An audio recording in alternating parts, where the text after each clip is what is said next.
There are so many ways to answer the question, how are you? But a lot of us default to a word that can mean a ton of different things.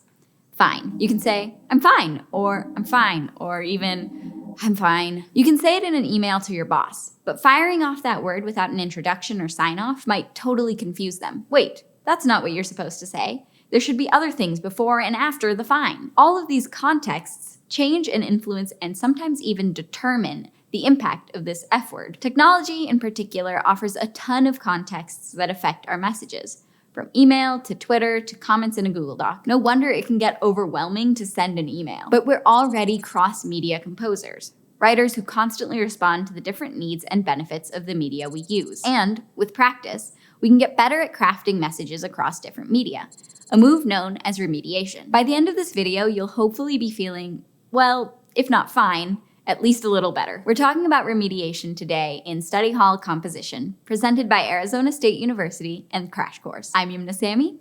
Let's get started. The transmissionary model of communication is the theory that when we write, we share an idea, and the audience receives the same idea. Think about AirDrop and other technology for sharing photos between phones. You can tap one button on your phone and your picture appears on the other person's screen.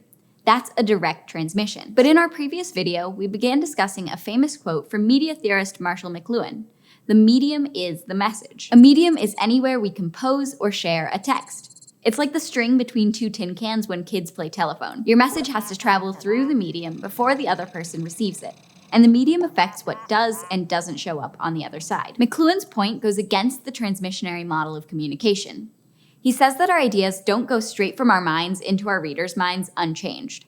In fact, to him, the medium completely shapes what our audience gets from our message. In contrast to something like AirDrop, McLuhan would argue communication is more like someone saving a photograph that they treasure and want to hand down to their descendants. They have special memories attached to it that aren't automatically visible in the picture. Over the years, it gets dropped in a puddle, squished in the pages of a book, and the old-timey ink on it gets faded. At the end, the photographer's great-great-great-grandchild briefly sees the photo, with the portrait now totally changed and distorted. The great-great-great-grandchild probably thinks, "What a weird collar," or "Was the world black and white back then?"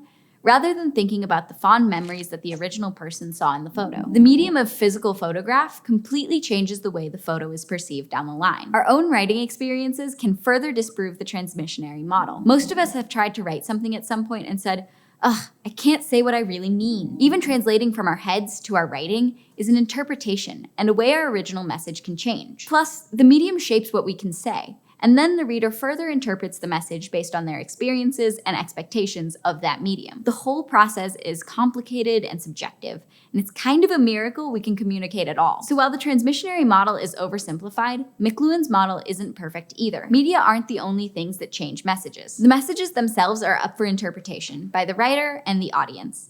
So it's not as straightforward as either theory. Both the medium and the idea matter. We pay careful attention to the words of our messages, but also to the way they're shaped by the medium we choose. We've already talked a lot about how to compose words in this series, and different ways audiences might perceive our words.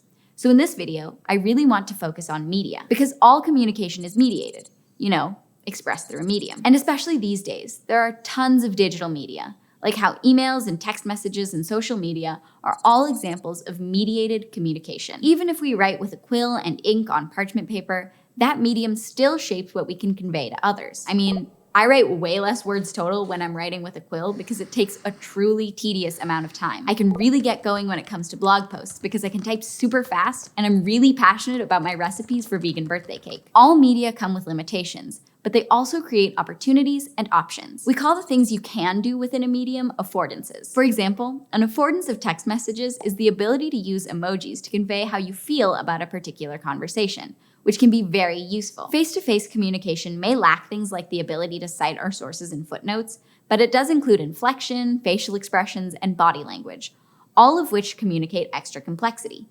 These are affordances of face-to-face speech. The more we focus on affordances and limitations, the benefits and drawbacks of a particular medium, the more informed we can be about which medium to choose for our own messages. Let's look at a writer in action who chooses a new medium because she thinks it will have a better effect on her overall message. Sasha loves reading about climate science in academic journals. Her friends, however, haven't taken as many classes on things like the effects of deforestation on Earth's atmosphere. They find the scientific studies tough to read, so they just don't. Sasha sees the affordances of scientific journal articles.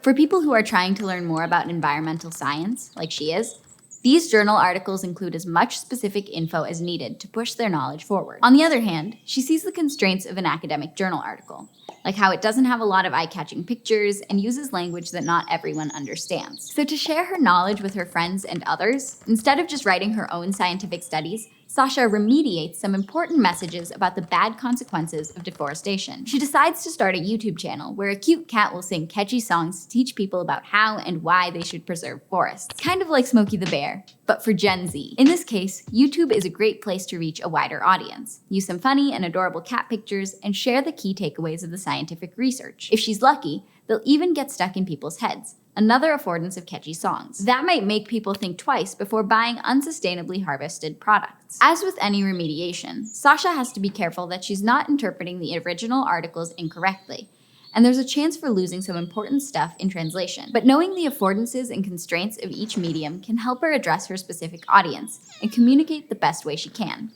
Sasha is a writer in action. One way to become better at remediation is to practice a technique called comparative media analysis. When you know the core of your message, comparing potential media platforms can help you find a particularly useful or appropriate way to share it. First, write out your message without thinking about the medium too much. Yes, technically a sheet of paper is a medium with constraints and affordances, but work with me here. Write down your first thoughts on how you want to share this idea. An Instagram caption on a photo, for instance, or a podcast interview with an expert, or splashy advertisement in your school's print newspaper. Write out the limitations the medium imposes. Some media restrict length, style, or number of photos you can use with your message.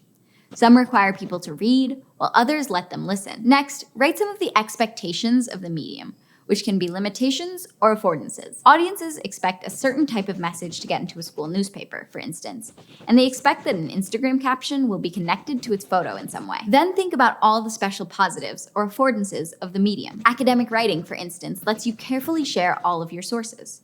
So if part of your goal is for people to read more on the topic, an academic article with some hyperlinked sources might be really useful. Finally, rewrite your message the way that would work best given these limitations, affordances, and expectations. If it hasn't changed at all, try to think a little deeper about what makes this medium unique. When you try writing out the limitations, expectations, and affordances for a few different media, you might see where your message could shine the brightest, and where it could be awkward or ineffective. In the process, you might even change your own interpretation of your message.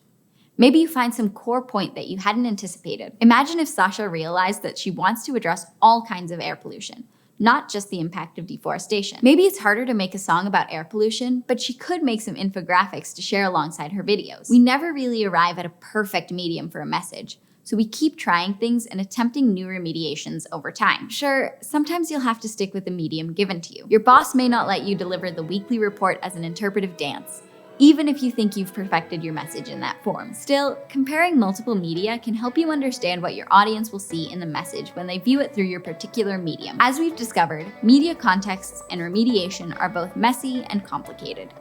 We can use our understanding to be more precise and effective as we think critically about contexts. The medium is much more important to how we compose and communicate than we might have assumed.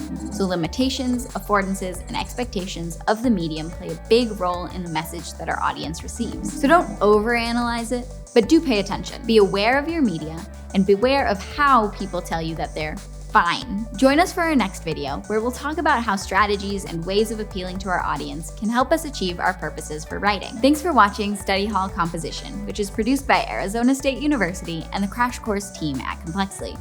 If you like this video and want to keep learning with us here in Study Hall, be sure to subscribe. You can learn more about ASU and the videos produced by Crash Course in the links in the description. See you next time.